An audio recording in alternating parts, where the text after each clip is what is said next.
Good day, I'm Stacey Ann Smith, and this is your JIS News for Tuesday, March 25.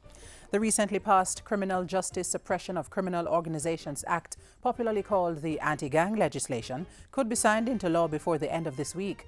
National Security Minister Peter Bunting made the announcement on Monday.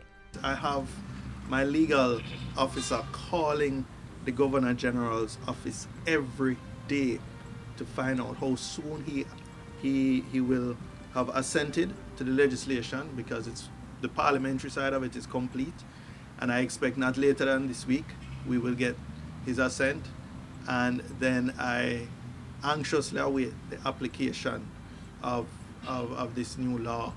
Commissioner of Police Owen Ellington, who was at another function recently, said the public need not fear that the security force would use the legislation to abuse the rights of citizens. Pointing out that there were about 250 violent gangs operating in Jamaica, the police chief said this new piece of legislation was a well-needed tool for law enforcers. There's no other country that has achieved significant successes against transnational organized crime and gang without a comprehensive reform of its entire criminal justice community. Meanwhile, the police's mobile capacity has been enhanced with the acquisition of 13 motorcycles and 2 jeeps. The bikes represent the final tranche of vehicles bought through the National Security Ministry's police mobility budget for fiscal year 2013-2014. The traffic department, to which the motorcycles are going to be assigned, has a tremendous task to maintain order on our streets. Last year we had over 300 fatalities on the road, which turned back a very positive trend which had been developing over years. And this year we're hoping that we can bring that positive trend back in line. The 4x4 pickups, meanwhile, were donated by the National Road Operating and Construction Company for the police to use on the north-south corridor of Highway 2000. The Portia Simpson Miller-led administration is moving ahead to revamp government's public procurement system to achieve greater levels of transparency, equity and efficiency. Minister with responsibility for the public service, Horace Daly, says there will be persons in each ministry assigned to execute this program. Public officers must improve their skills in public procurement, and at the same time this system must be improved. There will be this brand new public procurement law coming. The handbook will be revised, and Minister Davies, who is leading major projects in Jamaica for the growth agenda, knows that we have to treat with economic developmental projects in a particular way.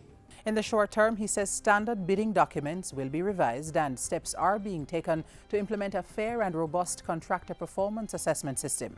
The Finance Ministry is also re-examining the makeup of procurement committees and units and is looking to put in a grading system for public procurement professionals. Procurement training will also be made available. The training of a specialized cadre of persons who will be dealing with procurement issues is a critical and non-negotiable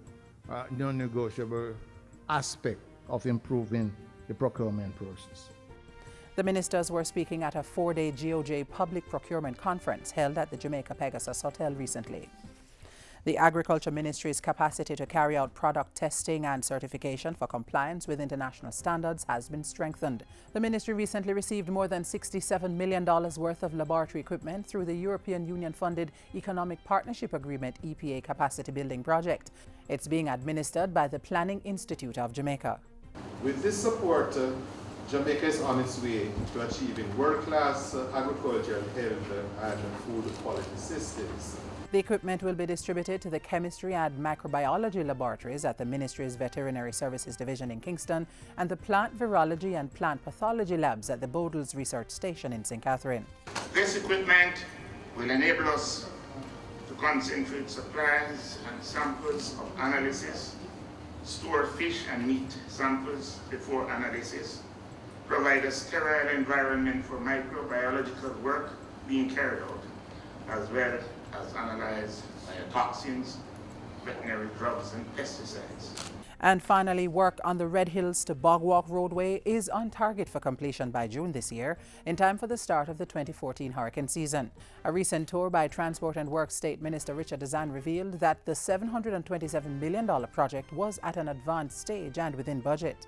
We